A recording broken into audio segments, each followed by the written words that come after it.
Okay. Etong isa pa, no? Hindi ho ba, ano, may tanong, bakit daw po may drilling? Okay, bakit may drilling? Yes, totoo. Ito, buti may ganito kalinaw nakuha. Ang GMA 7. Ito po ay pintuan. Okay? Ang sabi rito ni, ni Matibag, ang nagdi-drill po, tinatanggal po nila yung lock because the access from the Senate going to GSIS, yung susi as reported to me by GSIS Chief Vic Veloso, nandoon sa Senate. Okay, yung susi. Ang gusto niya, isara yung lugar na yon kasi labas-masok na ang iba't ibang tao at di na masecure ang lugar at mga employees. Drilling tapos hinarangan ng mga metal cabinet para hindi na madaanan yung mga lugar na yon. Okay. Ang tawag ako ho, itong pintuan na to, ang tawag namin dati diyan, um, portal. Okay? So i-share ko lang sa inyo. When I was in high school, way back 1992, 93, tapos nung college na ako, 94, 95, nagtatrabaho ako sa furniture, no, sa Nick Far Furniture sa San Juan. So naging customer namin nila ng company ang GSIS at saka yung Senado. So kami ho yung nag-supply dyan ng mga mahahabang conference table, and I can confirm anong itsura ng conference table nila dyan. Yan ho ay mga gawa sa Nara, yung mga paa niyan ay may parang kapuko ng dragon o ng agila. Kami ho yung nagliha niyan, nagbarnish niyan. Mahaba yun. Ang gusto, alam ko pa paano namin kinabit yan eh. So ngayon, yan pong daanan na yan, kapag nag-lunch na kami, kasi dyan sa GSIS, nirarush yan. So yung amoy ng pintura, dahil kulob, mababangag ka sa baho. Ngayon, pagdating ng lunch, dyan ako kumakain sa Senate side. Kasi maganda dyan, kitang-kita, wala pang MOA nun, noong mga panahon na yon. Maganda dyan dahil kitang-kita ho yung dagat. Tapos dinig na dinig mo yung hampas ng alon. Tapos meron niyang makapal na tambak ng lupa sa may tapat niyan. Tapos may mga malalaking talahib. Yan pa yung natatandaan ko noon. And then pag wala akong magawa, pumupunta ako doon. So ngayon, ito ho, no? Tapos nung nasa Shermar Interior Design naman ako, nagpupunta rin ako diyan para mag-follow up, mag-present ng mga project namin, mga proposal sa mga senador, where I met Miriam Santiago, Noli De Castro, mga panahon ng year 2000, 99, 2000, 2001, mga panahon na yon. So, pagpupunta ako ng GSIS para maningil ang cheque, diyan ho ako dumadaan sa portal na yan na tinatawag ko. Ano yan, parang yung mga pintuan sa fire exit, metal yan. Ngayon, ang ginagawa ho nila rito, ang sabi, tinatanggal nila yung lock. Okay? Ang sabi. Kasi nga, yung susi, nasa Senado. Gusto nila itong ilock. So, ginawa nila ngayon, nag-solo sila ng lock dito. Binaunan nila yan ng bakal para tumagos dyan. Kasi, masisipa yan eh. Pagka biglang nagkadumugan na naman. And then, sabi nga ni Matibag, nilagyan niya ng mga ng mga hinarangan niya ng mga metal cabinet. Yung filing cabinet. Yon, nila hinarangan 'yan. Maraming ganyan sa Senate. At tsaka diyan sa GSIS.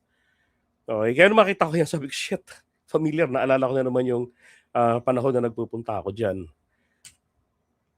Ngayon, eto ho yung timeline ng nangyari So sabi rito, alin daw ho yung accurate. So person number 1, ang sabi, walang NBI doon. Ang tanong, wala nga hubang NBI doon sa Senate. No? Sabi, they were supposed all in the office. Person number 2, walang NBI doon. We are all here at the Sequoia Hotel. Sequoia Hotel, siguro mga mga ilang metro lang to sa amin. No? Malapit ito sa ABS-CBN, yung Sequoia Hotel.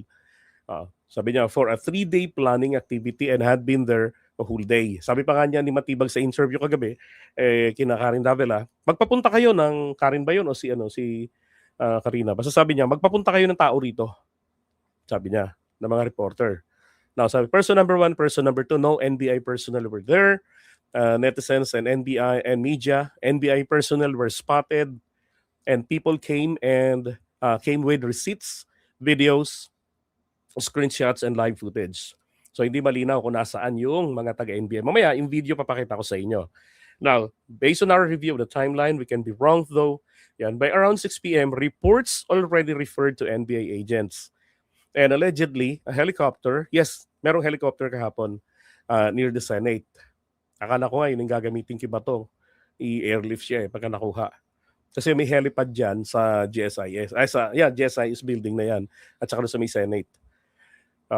Tapos, dito at around 7:02 p.m., NBI operatives were reported at the GSIS gate. That's correct.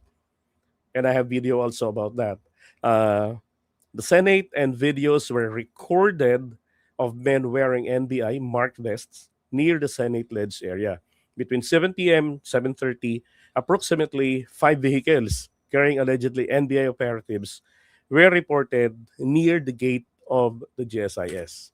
Totoo ba yun na ganun karami? 7:34, members of the media heard drilling. Yun na yung kaninang pinaliwanag sa inyo. Drilling sounds behind a Senate door. So Senate door, may altar yan. Doon. Okay?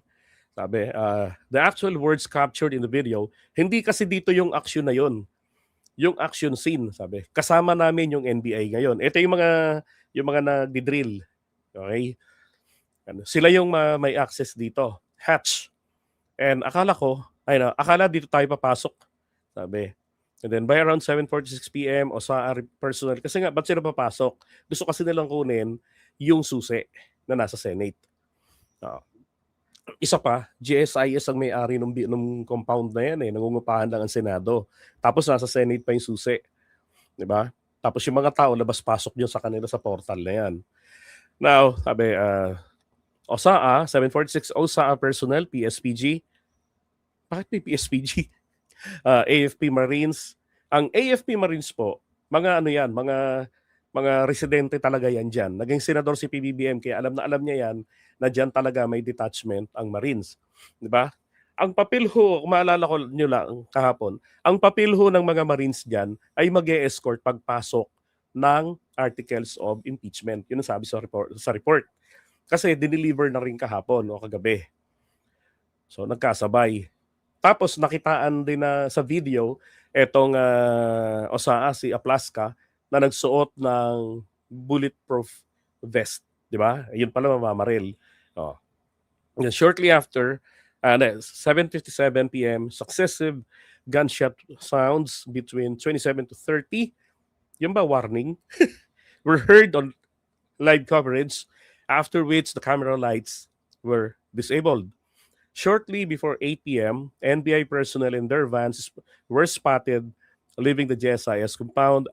Later that evening, Senator Amy reported that an alleged NBI confidential agent was apprehended after returning for a tactical bag near the second floor staircase where the gunfire allegedly occurred. Person was identified as a driver of the NBI. Okay? So, yan po, 2:00 po yan ng madaling araw na huli. Hinuli nila. Ang tanong, anong dahilan? Ba't nila hinuli? Anong kaso? Diba? Oh. Binalikan lang naman niya yun eh. Okay? So ngayon, eto na, pag-usapan natin. Para meron tayong idea.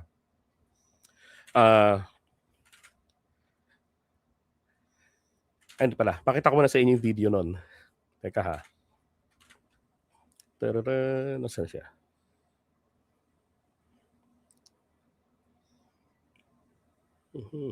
Okay, ito.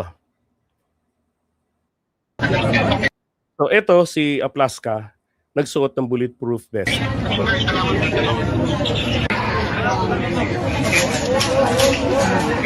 Okay? So nagsuot ng ganyan kasi pala may babakbakan. Pupunta ako tingin ko dito bakit sila nagpang-abot doon sa sa may parte ng GSIS, no? Bumanat sila doon para mapaalis yung mga NBI na hindi po nila alam kasi hindi sa kanila sinabi na may mga NBI agents doon. Okay? Ang alam lang rin kasi nila, wala ng NBI agents. Kasi nga, mga bandang 4:00 ng hapon, according to PBBM, nung makita nila yung resolution ng Korte Suprema, ay sinabihan niya na umalis na kayo dyan sa vicinity. So, totoo na nung maaga ay merong NBI. No? At aarestuhin nila, which is tama naman po yun, arestuhin nila. No? Meron kasi sila palang kasama na taga-transnational crime. Pwede yun. Ngayon, dahil doon, nirespeto ni na PBBM yung resolution ng Korte Suprema kahit walang TRO, 'di ba? Parang pagpapakita ng respeto na lamang 'yan sa co-equal branch of the government. Kasi pwedeng i-ignore 'yun eh. Pwedeng nakakulong na si Bato de la Rosa, nasa korte, local court, 'di ba? Base sa Article 59 ng Rome Statute. However, kailangan ni Bato de la Rosa na i-express na kinikilala niya ang jurisdiction ng ICC ng Rome Statute. Nang sa ganun, ma-avail niya yon. At makapag-apply siya sana ng tinatawag na interim release. Di ba, in-explain ko nga yung kagabi na pinaka-perfect, pinaka-the best option sa kanya ay sumuko. Kasi, ang kailangan lamang rito, ikanta niya si Digong na ito ay isang promotor talaga. Wala akong magawa rito kasi ano ko nito subordinate. Yung mga tauhan ko naman, lagi ko namang sinasaway sila, sinasabihan ko, and there were videos about that, na sinasabihan niya sila, pinapaalalahanan niya kung ano yung dapat na gawin. Di ba? At kung merong mga kawalang hiyang ginawa tong mga to, labas na yun sa kanya. As long as walang dokumentong siyang nag-utos na patayin niyo yung mga yan, di ba? Kahit sa anong dahilan, hindi po siya sasabit. Yun lang ang dapat gawin ni Bato de la Rosa. However, sa ginawa niya pong pagtakas ngayon, imposible na siyang makumbinse ang ICC na hindi siya flight risk. Okay, sinayang niya yung opportunity niya. Kung sino yung nag-advise sa kanya ng ganyan, niloko na naman siya para magka-leche-leche at magkaroon ng gulo next time na arestuhin siya. Maganda sana yung option, sayang lang. Now, ito yung video, pakinggan nyo to ha. Na kung bakit sinabi ng NBI na wala silang tao sa loob ng Senado nang magkaputukan. Sa mga oras na iyon, nasa GSIS office pa sila. Ito. May kuha rin ganito ang ABS-CBN. Hindi ko lang pwedeng gamitin. Kakopyright ako ng mga yun. Ganyan din. So, pakinggan nyo ha. Ano yung nakita nila ron. Sa taas ay may usok ko. Tago-tago kayo sa ako. Bakit yan? Tago. Yung tinuturo nilang itaas, Senate yun. Yun o. So yung may bumaril doon sa may second floor, hindi ba nagpang-abot sila doon sa bridge? Nalala niyo yun? No. Ngayon, mamaya papakita ko yung video na yun. Sin-explain ni Attorney Clear. Teka, nasa na ba? Ito. Mga bandang 4:00 ng hapon kahapon, May 13, nagsagawa ng live stream si Senator Bato de la Rosa, Just M. natin. Wick Veloso, ng ay hawak ng OSAA o Senado. Yung susi. Si GM Wick Veloso ng GSIS ay humingi ng assistance sa NBI para masecure ang kanilang premises. Ito po ay pinasinayaan ni NBI Director Attorney Matibag. Okay, so may request talaga ang GSIS na i-secure yung lugar. Kasi nga, di ba, sabi kanina sa binasa ko na timeline, pabalik-balik na yung labas-masok na yung kung sino-sino. Bakit? Ako tingin ko dyan nila balak itakas si Bato de la Rosa. Di ba? Kung nakita niyo yung picture, kinakamayan niya pa yung police na dati yung subordinate, kamukha niya. Tapos naka-ready na, naka-black jacket na rin siya. Mukhang doon siya idadaan sana. Kaya lang nga di ba binarena yung pintuan, hindi na rin sila tuluyan nakadaan doon. Na bulilyaso sila. Tsaka doon yung mga reporter. Balak silang palayasin kaya pinagbabaril ang mga ng OSAA. Kaya nagpadala ng NBI agent sa GSIS premises bandang 6:00 ng gabi. Pinagbigyan ito ng NBI at sa puntong ito gusto nating linawin. Una, walang assault na ginawa ang NBI agents sa Senado. At pangalawa, walang operasyon ang NBI o PNP na arestuhin si Senator Bato. Pero Ngayon. bago nito, noong nakita ng OSAA na mayroong NBI agent sa GSIS, katabi ng Blue Guard, nakita na agad na naka-gear up ang OSAA. Nag-vest at nag Yan.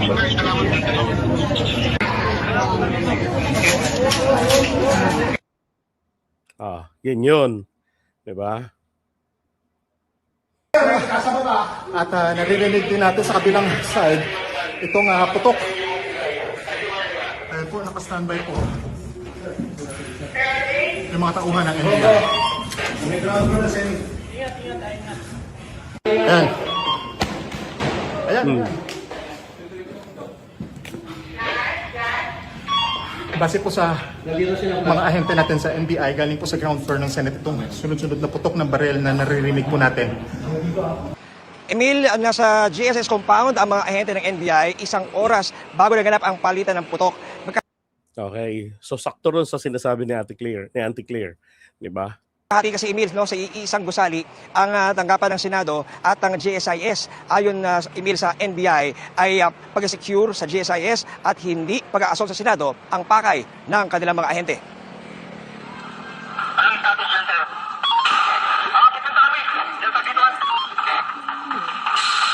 Yan, na putok pa rin, oh. Sunod-sunod na putok ng baril ang umalingaw-ngaw sa GSIS compound pasado alas 7 kagabi. Kanya-kanyang cover ang mga taga-NBI para di tamaan ng bala na bumabagsak malapit daw sa kanilang pwesto.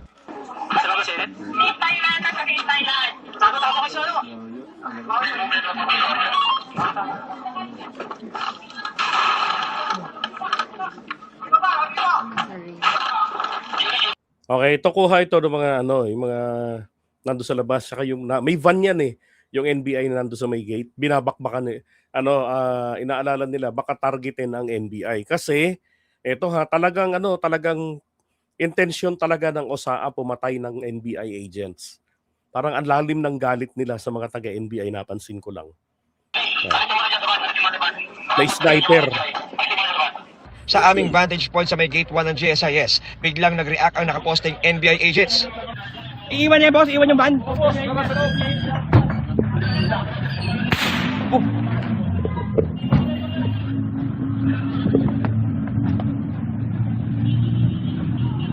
Hello. Sandali lang, mama. Ngayon ang tanong, totoo ba yung sinasabi ko na talagang may intensyong patayin sila? Dito nyo makikita. Saan ang bagsak ng bala? Sumisecure lang, nagkakaputukan. May sniper? Nung una, di pa tukoy kung sino ang nagpapaputok, pero nakapwesto daw ang shooter sa may Senado. Gumanti ng putok ang NBI para ma-extract ang kanilang mga ahente, pero Yun naman yung mali ni Auntie Claire. Sabi niya, hindi daw nagpaputok ang NBI. Meron. di ito naging madali.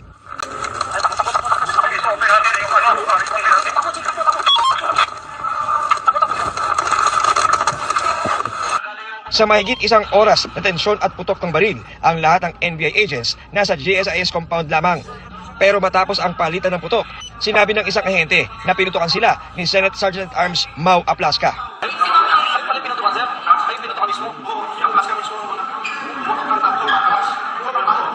Iniresto rin ng mga tauhan ng OSAA ang isang driver ng NBI. Nagpadala na ng abogado ang NBI para maasikaso ang reklamong isasampa laban sa kanya. Katunayan, kausap ko po buong araw si Secretary Bida ng DOJ kung Ang tanong ko nga anong ikakaso nila doon sa driver? Kaya yun bumalik alas 2 ng madaling araw para kunin yung tactical bag. Yung mga bit-bit nilang bag. Ang problema doon? Galing naman siya doon. Hindi naman kabom yung dala niya, di ba? OA lang masyado, talagang gumawa po ng eksena ang OSAA kahapon. saan po napapaloob ang National Bureau of Investigation at ang sabi lang po, respondihan namin yung kahilingan ng GSIS. Emily, ilang minuto pala nakaka- Di ba? Accurate yung kinamatibag. Karaan ng ating mamataan ang ilang mga investigador ng NBI na nagkasagawa ng crime scene investigation. Dito nga sa may bahagi ng Gate 1 ng GSIS, bahagi pa nito sa kanilang ginagawang parallel investigation sa nangyaring insidente. Ayan, nasa labas. Ayun, yan yung van ng NBI. Nasa labas. Sinasabi nila 5.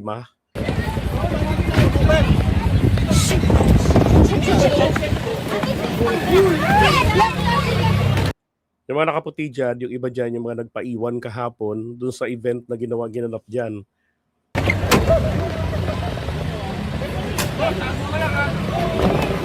Je, tabi, tabi.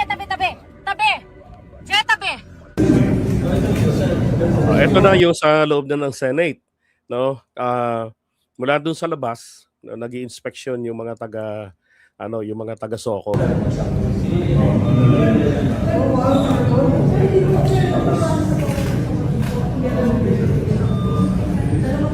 Diba? Grabe yun yung mga tama Ang tanong ngayon ito. Ito yung tanong ditong maganda mga kababayan. Nasaan yung nagpaputok? Nasaan nakapwesto yung nagpaputok? 'Di ba? Alam niyo kung bakit? Pwedeng sabihin na nasa labas ang nagpaputok diyan. Pero ito ho yung problema. Nakita ninyo yung mga kulay-kulay sa ilalim, sa baba, yellow and yellow-green. Yan ho yung mga nilagay diyan para makita kung saan yung bumagsak yung mga basyo ng baril. Yung mga bala na pinaputok nila. So maliwanag, mga taga-OSAA yung nagpaputok ng ganong karami. At ang tinarget ho nila, gaya ng binanggit din ni Attorney Claire, at binagbabaril nila yung yan yun. Kasi 30 yun eh. Kung marinig mo yung mga putok, hindi naman, di ba? Doon nga sa video kanina, binabanggit din na yung mga bala bumabagsak malapit lang din sa kanilang kinaroroonan ng mga taga-NBI. Talagang intention pong patayin sila. Kaya nga may sniper. Di ba? Common sense eh. Nakita nyo yung logo, ang laki-laki, NBI, National Bureau of Investigation. Bakit nyo puputukan? Di ba? Dapat ang OSAA makikipag-coordinate sa Senate President. The Senate President makikipag-coordinate dito sa NBI Director. Di ba dapat ganon? Pero bakit hindi? Nung makita ni na sa bridge, yung maliit na bridge sa pagitan ng GSIS at ng Senado, tinanong pa nila ni Aplaska.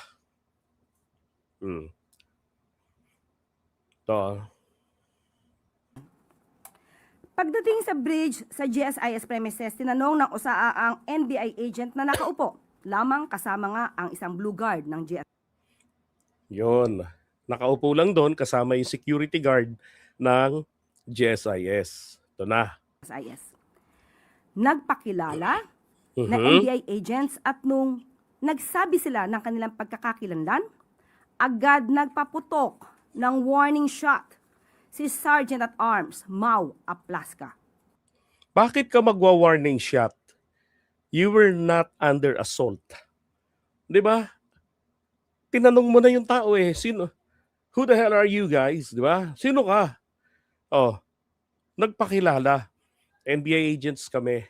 Siyempre sabihin nila yung pakay nila doon. Tapos warning shot, para ke? Para saan? Para ho gumawa ng eksena. Anong kasunod? 'Di ba? Anong sinasabi? We're under assault. Tulungan nyo kami dito, ipagdasal nyo kami. 'Di ba? Yun na yung mga ginawa nila, sabay live yung mga animal. Talagang stage itong ginawa nila. Kaya lang dapat dito may mapanagot dito. Kasi paano kung merong tinamaan? Yung paggamit lamang ng napakaraming bala para maging warning shot, hindi ho tama yan. Diba? Saka nakitang warning shot, isang katutak. Binutas, sa sobrang takot pa nila siguro, sa loob ng Senado, pinagbabaril nila yung salamin. Tapos ngayon, gagawan nila ng kwento na binaril kami rito ng mga NBI agents galing dun sa, yung mga di ba sabi, mga nagtangkang pumasok daw, sabi, mula dun sa may second floor. Yun ang gusto nilang palitawing kwento. At kung inyo rin hong maalala, hindi ba't ipinagtabuyan agad dyan yung mga reporter? Pinatay yung ilaw bago magputukan, tapos pinagtabuyan na yung mga reporter. Kasi ho, pupulutin nila yung mga bala, yung mga basyo. Lilinisin nila yung crime scene. Ang problema, hindi nila magawa yun dahil andun yung mga reporter. Kahit na nagkatakutan yung mga babae nagtititili, may napanood tayong mga videos na hindi natakot yung ibang mga kalalakihan. Tuloy ang video kahit nakatago, nakaganon yung mga kamay at yung camera, yung cellphone nila. Kaya hindi na nila nagawa na pagpupulutin pa yan. Kasi normally pinupulot yan eh. Para maitago yung ebidensya kung sinong baril ang nagpaputok. Oh. At dahil doon, napilitan ding magpaputok ng warning shot Ayun, gumante, warning shot na naman. ang NBI agent. As of 11:09 a.m., several sources confirmed that the Senator Bato, is no longer in the Senate premises. But we are still getting official confirmation on the report. Okay. Tanong names, ano bang sinabi ng Korte Suprema? Bakit pinaalis ng NBI? Unang-una, nagpaalis ng NBI si PBBM. Pinaalis niya. Kasi nga, nakita niya yung resolution ng Korte Suprema na pinapagkomento si Bato de la Rosa at saka ibang mga involved. So, that's within the non-extendable 72 hours, which is 3 days. So, para sa kanya, para sa mga advisor ng Pangulo, katumbas na rin yan ng TRO. And then, syempre, co-equal branch of the government, nirespeto ni PBBM yung Korte Suprema. Kaya, pinaalis na lang niya yung mga NBI na supposed to be talaga, dadampot dyan sa kanya kay Bato de la Rosa kasi nandun sila eh. O, maaga pa. Pinaalis sila ni PBBM, alas 4 pa lang eh. Bago mag alas 5 nung makita nga niya yung resolution ng NBI. Ito namang etong si Vic Veloso naman na nag-request sa NBI na i-secure yung lugar. Yung portal na tinatawag ko, yung pintuang bakal na yan, na dati kong dinadaanan papuntang Senado mula GSIS, pinasecure yan dahil labas-masok na. Palagay ko lang naman, siguro ayon kayo na dyan idadaan si Bato de la Rosa. Oh. Kasi walang tension dyan eh. Walang reporter, walang pulis, walang sundalo, si Q lang, tsaka mga multo. Yun lang yun nandun. Di ba? Hindi mapapansin. Actually, marami silang plano na napansin ko para itakas si Bato de la Rosa kagabi. Kaya lang hindi umuubra.